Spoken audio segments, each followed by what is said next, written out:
The commercial airliner was ready for takeoff when passengers erupted in chaos. A woman in a worn trench coat was being dragged to her feet by security. "You don't have proper credentials to fly." "Get off now, you shittem," a passenger mocked her, and just another lowlife trying to sneak into business class. She stayed silent, clutching an old canvas bag, hiding a tarnished pilot's badge. Suddenly, an off-duty co-pilot passed by and froze, recognizing her. "Wait, she saved my entire crew last year. Let her stay, I'll vouch for her." Security nodded and moved her to the back of the cabin. The plane took off, but 40 minutes later, an explosion tore through the right wing. The cabin shook violently. The captain was injured. The first officer went into shock. Smoke filled the cockpit. A flight attendant screamed, "Does anyone know how to fly an F-Series? Help me!" The woman stood up, grabbed the radio, her voice completely calm. "This is Falcon-Three, taking over." The F-22 patrol pilot went dead silent. "Falcon-Three, impossible." Isabella Grant, 36 years old, once a fighter pilot for the Royal Air Force, now working as an aircraft maintenance engineer in Frankfurt. After a training accident that killed her closest teammate, Isabella was blamed for losing control during coordination and forced to leave the military. The media turned on her instantly. Headlines screamed, "Falcon falls from grace and reckless pilot costs lives." The press called her the Falcon with broken wings, a name that once commanded respect, now became a cruel joke repeated in aviation circles across Europe. Stripped of her honor, her rank, and her purpose, she left England under cover of darkness and moved to Germany, working quietly in a civilian aircraft hangar. She rented a tiny apartment near the Frankfurt airport. Every morning she'd wake to the sound of planes taking off, a constant reminder of the life she'd lost. Her colleagues at the hangar knew nothing about her past. To them, she was just another mechanic, skilled but quiet, competent but withdrawn. She always carried an old canvas bag with her. Inside was a silver wing badge engraved with Falcon-Three, the only thing she kept from her old unit. She'd take it out sometimes late at night, run her fingers over the tarnished metal. Remember what it felt like to command the sky. That morning, she was flying Frankfurt to Lisbon for a new job opportunity. A small aircraft repair shop needed someone with her expertise. At the airport, her simple clothes and worn passport made both staff and business class passengers look at her with immediate contempt. She'd saved enough for an economy seat, but a computer error had assigned her to business class. The gate agent looked at her with suspicion. "This must be a mistake. Are you sure this is your ticket?" "Yes, the confirmation email." "Ma'am, we need to verify this. Please step aside." Isabella stepped aside. Other passengers pushed past her, muttering complaints about the delay. A woman in an expensive suit looked her up and down. Some people just don't belong in business class. Isabella said nothing. She'd learned that defending yourself to people who'd already judged you was pointless. Finally cleared to board, she walked down the aisle carrying her canvas bag. A businessman in seat 3A looked up from his laptop as she passed. "Excuse me, I think you're in the wrong section. Economy is in the back." "I have a business class ticket," he scoffed. "Right, and I'm an astronaut." Other passengers laughed. Isabella felt her face flush but kept walking. She found her assigned seat, 7C, window. As she sat down, the businessman muttered loud enough for everyone to hear. "Standards have really dropped. Next, they'll let anyone fly up front." That's when Ethan Blake, an off-duty co-pilot heading home after a long-haul flight, walked past and stopped dead in his tracks. He recognized that face, the scars near her temple, the way she held herself with quiet dignity despite the humiliation. The woman who pulled him from a burning aircraft wreckage 18 months ago. The woman who risked her life to save his entire training crew. He immediately intervened, his voice cutting through the murmurs. "Excuse me, everyone needs to know something. This woman saved my life. She's Falcon, a decorated Royal Air Force fighter pilot." The cabin fell silent. Passengers exchanged uncertain glances. The businessman in 3A looked skeptical. If she's some decorated pilot, why is she dressed like that? Ethan's expression hardened. Because real heroes don't need to prove themselves to people like you. Isabella touched his arm gently. Ethan, it's okay. That's ancient history. I just want to get to Lisbon. It's not ancient history to me. You saved 7 people that day. She gave him a small, sad smile. And I couldn't save the one who mattered most. Her teammate, the one who died, the one whose family still refused to speak to her, the one whose last words echoed in her nightmares. Ethan helped her settle into her seat. As he walked away, he leaned down and whispered, I meant what I said. You saved us all that day. Whatever they say about you, I know the truth. She didn't respond, just stared out the window as the plane taxied toward the runway. The engines roared to life. The aircraft lifted smoothly into the gray European sky. For the first 30 minutes, everything was routine. Passengers settled in. Flight attendants served drinks. The businessman in 3A returned to his laptop, occasionally glancing at Isabella with lingering disdain. Isabella sat motionless, her fingers unconsciously tracing the outline of the badge hidden in her bag. She thought about her teammate, Marcus, the best pilot she'd ever known, the man who should have lived instead of her. His last words, Bella, don't let them ground you. Keep flying. Promise me. She'd promised, but she'd been grounded anyway, not by regulations, but by guilt that weighed heavier than any aircraft. Ethan later testified in the official inquiry, I saw her standing in flames that day, pulling crew members out one by one. Her hands were burned. Her uniform was melting. But she went back in 3 times. That's when I knew Falcon wasn't just a call sign. It was who she was at her core. The memory faded as turbulence began. Small bumps at first, nothing unusual. Then the sky darkened. Storm clouds gathered ahead like a wall of darkness. Isabella's trained eyes noticed the unusual cloud formation. Her instincts whispered a warning. Something was wrong. 40 minutes after takeoff, the plane entered a severe storm system over the Atlantic Ocean. The turbulence intensified. Passengers gripped their armrests. Flight attendants rushed to secure loose items. Then, lightning struck. A brilliant flash of white light. A sound like the world splitting open. The right engine exploded. Fire erupted from the wing. The cabin shook so violently that overhead compartments burst open, raining luggage onto screaming passengers. The plane tilted 20 degrees to the right. Oxygen masks dropped from the ceiling. Parents grabbed their children. Strangers held hands. Someone was praying loudly in Spanish. In the cockpit, Captain Davies fought the controls. But shattered glass from the instrument panel had sliced deep into his shoulder. Blood poured down his uniform. I'm losing hydraulics. Pressure dropping fast.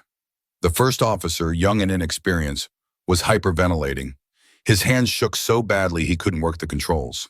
I can't do this. We're going to die. Captain Davies tried to stay conscious, but the blood loss was too severe. His vision blurred. His hands went slack on the yoke. The plane dropped another 200 feet in seconds. In the cabin, the head flight attendant, Maria Santos, grabbed the intercom with trembling hands. Is there anyone on board with flight experience? We need immediate assistance in the cockpit. Silence, just screaming and crying. Ethan, the off-duty co-pilot, was already unbuckling his seatbelt. He rushed toward the cockpit, his mind racing through emergency protocols. He burst through the door and immediately assessed the situation. Captain unconscious. First officer in shock. Multiple system failures. He'd flown A320s before, but never in conditions like this. Never with an engine on fire and hydraulics failing. He grabbed the yoke. The plane was barely responding. Come on, level out. The aircraft shuddered. The right wing dipped lower. They were in a death spiral. Outside, lightning continued to flash. The storm seemed to be tearing the sky apart. Maria appeared at the cockpit door, her face white with terror. Ethan, what do we do? I need someone who knows this aircraft better than I do. Someone with emergency training. There's no one, then we're all dead in 3 minutes. In the chaos, Isabella stood up. She'd been sitting perfectly still, eyes closed, listening to the sound of the failing engines. Analyzing, calculating. She knew these sounds, knew what they meant, knew exactly how much time they had left. Lightning flashed outside her window, illuminating the scars on her face. Old burn marks from that training accident 3 years ago, the accident that ended her career. She moved down the aisle with calm precision. Passengers reached out to her, begging for reassurance. She ignored them all. She reached the cockpit. Maria blocked her path instinctively. "Ma'am, you need to return to your seat. Unlock the cockpit door now." "I can't." Isabella's voice became steel. "I can hear the engine failure pattern. Port side hydraulics are gone. Starboard fuel line is compromised. You have maybe 4 minutes before complete system failure.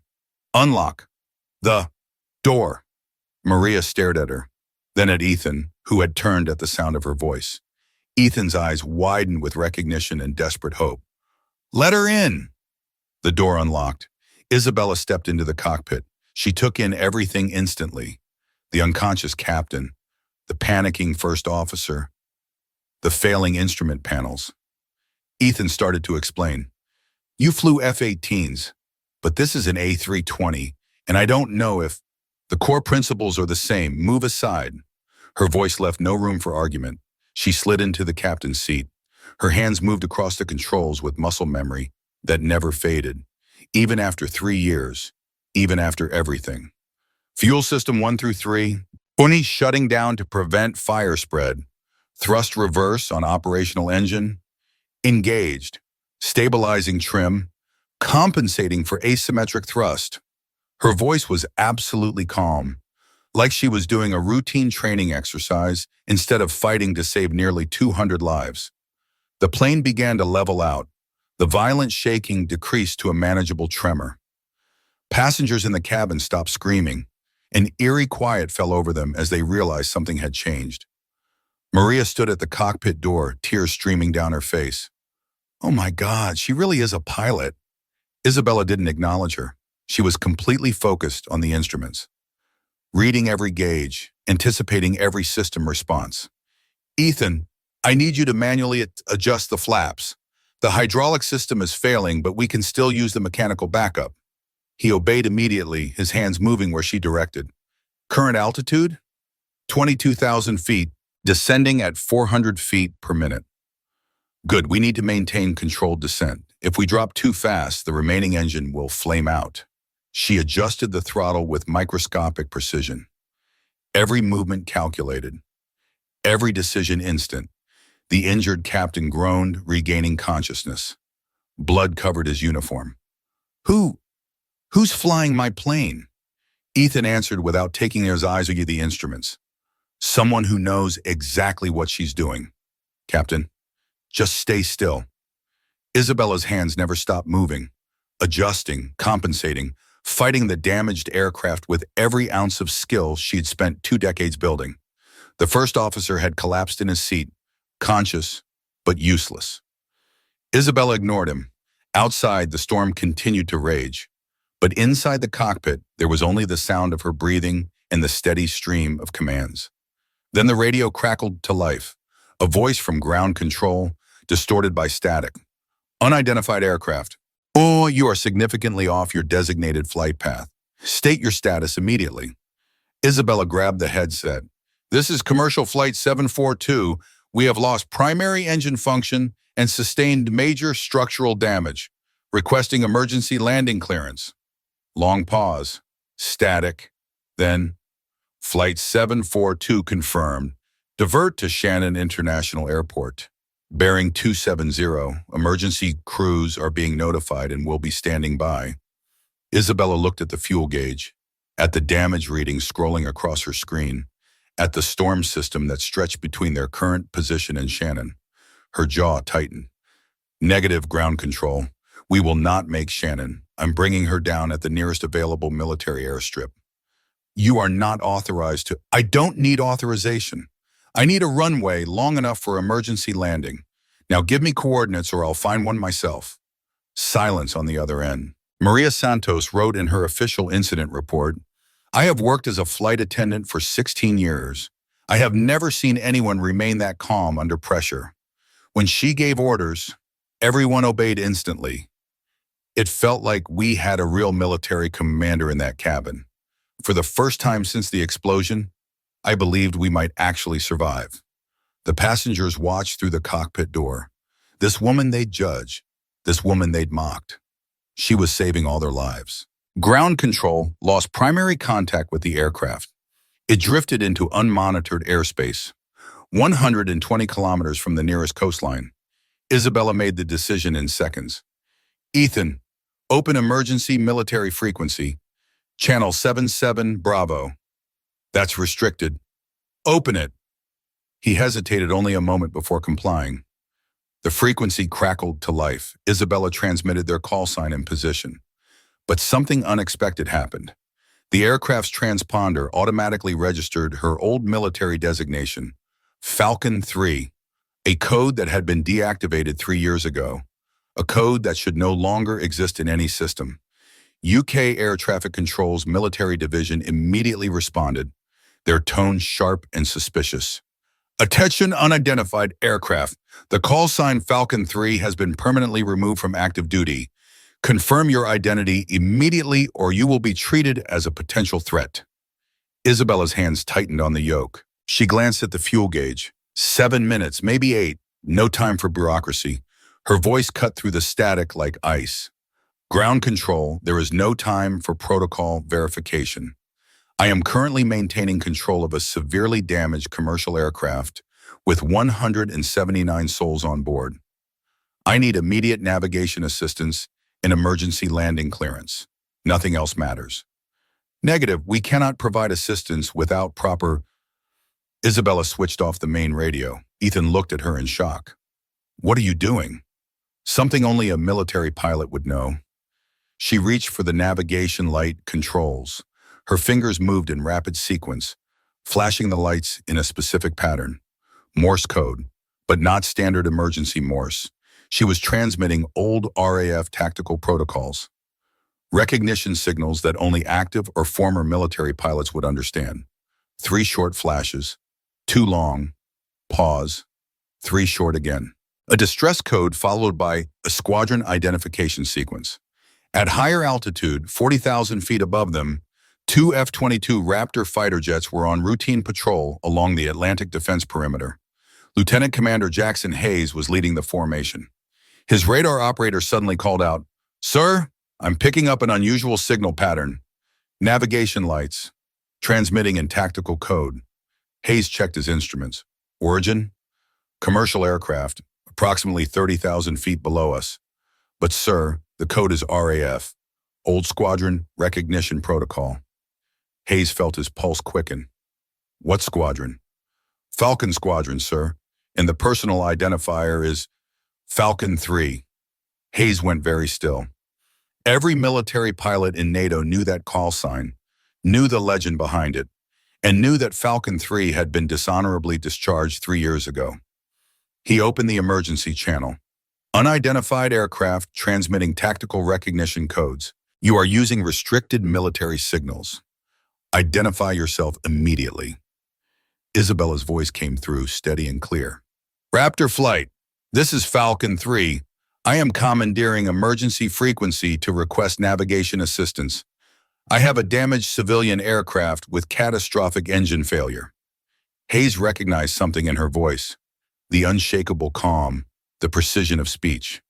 Falcon-Three, if this is really you, authenticate using your squadron response verification, the verification code, the one thing that couldn't be faked or looked up, a personal phrase that each pilot created when they joined their squadron. Isabella closed her eyes for just a moment, saw Marcus's face, heard his final words. Then she opened her eyes and spoke clearly into the radio. For those we lost, I will not abandon the sky until everyone lands safely. On the F-22, Hayes felt his breath catch. That was her code, word for word. His wingman's voice came through on the private channel. Commander, is it really her? Falcon-Three? Hayes switched back to the emergency frequency.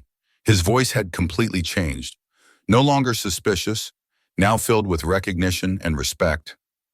Falcon-Three, this is Raptor 6, Lieutenant Commander Hayes. I was Raptor 9 when you saved my squadron in the North Sea exercise 7 years ago. Confirmed authentication. We have you on radar, providing navigation assistance immediately. Within 90 seconds, both F-22s descended through the cloud cover and took up positions on either side of the damaged commercial airliner. Through the cockpit window, Isabella could see them, sleek killing machines flying in perfect formation, protecting her, guiding her. Hayes's voice came through again. Falcon-Three, we're opening a secure corridor through the storm system. Follow our guidance, we'll get you to safety. Understood, Raptor 6. Thank you. No thanks needed. You taught half of us how to fly. It's our honor. In the cabin, passengers pressed their faces against the windows. 2 military fighter jets were escorting them. Powerful, protective.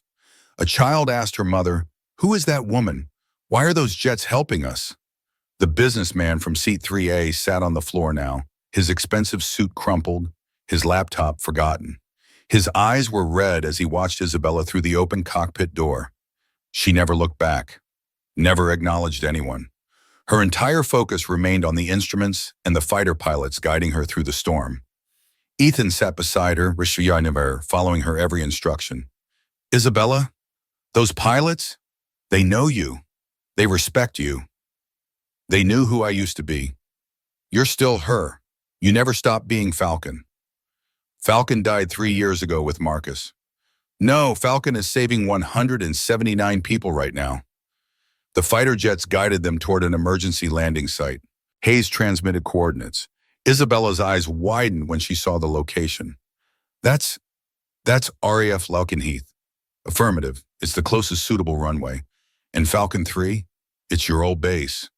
The place where she'd trained 15 years ago, where she'd earned her wings, where she'd met Marcus, where her career had ended in flames and accusations. I can't land there, but you can, and you will. Those people are counting on you. Isabella looked at the fuel gauge. 3 minutes remaining, maybe less. She had no choice. Raptor 6, beginning descent. Request full emergency protocol at Falcon-Heath. Already arranged. Runway 27 is clear. Fire crews in position. Medical teams ready. You're cleared for immediate emergency landing. The fighter jets maintained their escort as Isabella began the descent. Her hands moved across the controls one final time. Every adjustment perfect. Every calculation precise. This was what she was born to do. The storm broke apart as they descended. Suddenly the clouds parted, and there it was. RAF Falcon-Heath. The runway lights stretching out like a path made of stars. Landing gear deployment. Now. The damaged hydraulics screamed, but the gear locked into place. Flaps to landing configuration. Speed reducing to approach velocity. The plane descended through layers of cloud. Rain hammered the windscreen. 500 feet, 400, 300. The runway rushed up to meet them. 100 feet, 50, 30. Isabella pulled back on the yoke at precisely the right moment. The wheels kissed the concrete. A perfect touchdown despite everything. The plane rolled down the runway, gradually slowing. Emergency vehicles raced alongside them. Finally, they stopped. For a long moment, there was only silence in the cabin. Then, applause, slowly at first, then thunderous. People were crying, hugging strangers, thanking God. Isabella unbuckled her seatbelt with shaking hands. The adrenaline was finally wearing off. She reached into her canvas bag and pulled out the silver wing badge, the tarnished Falcon-Three insignia. She looked at it for a long moment, then placed it gently on the control panel. Ethan, tell them I was never here. What? Isabella, you just saved everyone. Tell them it was you, or the captain, anyone but me. Why? Because I don't want to be Falcon anymore. I just want to disappear. She stood up and walked toward the exit. Passengers reached for her, trying to touch her, to thank her. She moved through them like a ghost. The businessman from 3A stood as she approached. His face was wet with tears. I'm so sorry. The things I said. You said what you believe. People judge. It's what we do. How can I make it right? You can't. Just be kinder to the next person. She walked down the aircraft stairs into the cold night air. Emergency vehicles surrounded the plane. Firefighters, paramedics, military personnel, and standing in a line near the terminal, 6 men in flight suits. Her old squadron. They'd heard. They'd come. They stood at attention as she approached. Then, they saluted. Isabella stopped walking. Her throat tightened. Tears burned her eyes, but she refused to let them fall. The squadron leader, now a full colonel, stepped forward, gray at his temples, older, but she remembered him. "Welcome home, Falcon." Within 6 hours, the news exploded across every media platform in Europe. Woman humiliated on flight, revealed as legendary pilot who saved everyone. Social media erupted. The story went viral instantly. 10 million shares in the first 12 hours. Video footage from passengers' phones showed Isabella walking to the cockpit, showed her landing the plane, showed her walking away as people tried to thank her. Someone had recorded the businessman's cruel comments. That video was shared even more widely with the caption, "This is what judgment looks like, and this is what a hero looks like." Comments poured in by the hundreds of thousands. She didn't need a title or uniform. She still saved 179 lives. This is what real heroism looks like: quiet, humble, powerful. "I'm crying. She was treated like trash and responded by saving everyone." The businessman, identified as Richard Morrison, CEO of a tech company, posted a public video apology. He was visibly shaking, tears streaming down his face. "I insulted a hero. I mocked someone who would later save my life. I looked at her clothes, her bag, her quiet demeanor, and I judged her as worthless. I will carry that shame for the rest of my life. I don't deserve forgiveness. I just want everyone to know character has nothing to do with appearance, and heroes don't always look like we expect them to." His video reached 15 million views. His company's stock dropped 12% as investors questioned his judgment and character. The airline released a statement praising Isabella and offering her lifetime free flights, upgrades, and a position as a safety consultant. She declined everything. Through her lawyer, she released a simple statement: "I did what anyone with my training would do. I asked for privacy and the chance to return to my quiet life." But the world wasn't ready to let her disappear again. A passenger named Elena Rodriguez created a documentary titled "The Falcon Who Never Stopped Flying." She interviewed everyone on the flight: the terrified flight attendants who watched Isabella take control, the passengers who had mocked her, Ethan, who explained her history, the fighter pilots who had escorted her to safety, and at the end, a brief piece of footage showing Isabella walking away from the plane into the darkness, refusing to speak to reporters, refusing to be called a hero. The documentary reached 70 million views in 3 weeks. It won awards. It was shown in schools. Aviation academies worldwide began teaching her emergency landing as a masterclass in crisis management. Every decision she made, every adjustment, every calm command. Students analyzed the cockpit voice recordings, studied her techniques, tried to understand how someone could remain that calm when death was seconds away. A children's book was published, The Quiet Hero. It told the story of a woman who saved lives without needing anyone to know her name. Parents read it to their children at bedtime. Teachers used it in classrooms. The message was simple: true heroism doesn't seek recognition. 6 weeks after the incident, Ethan traveled to the small aircraft hangar in Frankfurt where Isabella worked. He found her underneath a Cessna's wing, covered in grease, wearing faded coveralls. She looked up when a shadow fell across her workspace. "I thought you might come eventually. I brought you something." He held out the silver wing badge, polished until it gleamed like new. "You kept it. You left it on the control panel. I thought you might want it back." Isabella wiped her hands on a rag and took the badge. She studied it in the light filtering through the hangar windows. "I don't need it anymore." "Maybe you don't, but other people do. They need to remember what you represent." And what's that? That honor doesn't come from titles or uniforms or recognition. It comes from who you are when no one's watching, when no one knows your name. Isabella was quiet for a long moment. Then she set the badge on her workbench. "You know what's funny? For 3 years I wanted people to forget I existed. wanted to disappear completely. And now, everyone knows who I am again. Does it bother you? It's exhausting, but she paused.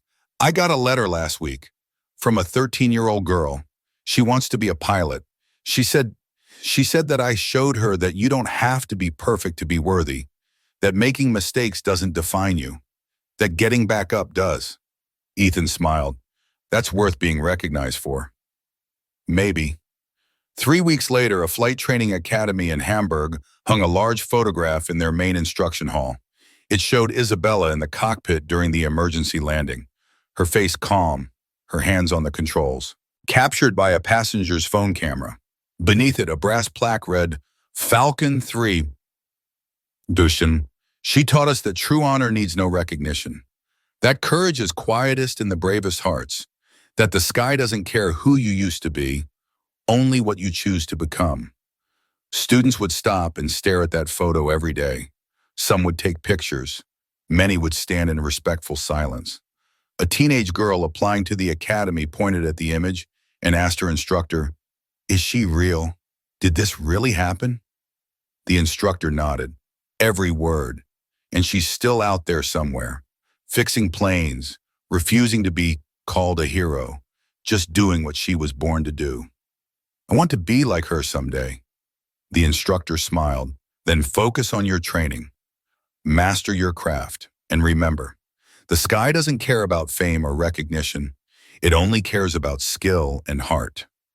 If you believe that true strength comes not from titles, but from courage in the face of impossible odds, type in the comments, I will live with honor. 1 year later, on a cold morning in November, a memorial service was held at RAF Lakenheath for fallen fighter pilots. Hundreds attended, active duty pilots, veterans, families of the deceased. Ethan was there, now promoted to captain. He scanned the crowd during the ceremony, and then he saw her, standing far in the back, away from everyone. Brown coat, hair pulled back, still as quiet as the day that he first recognized her on that plane. As people bowed their heads during the moment of silence, Isabella walked slowly through the crowd toward the memorial wall. People parted for her without knowing why. Something about her presence commanded respect.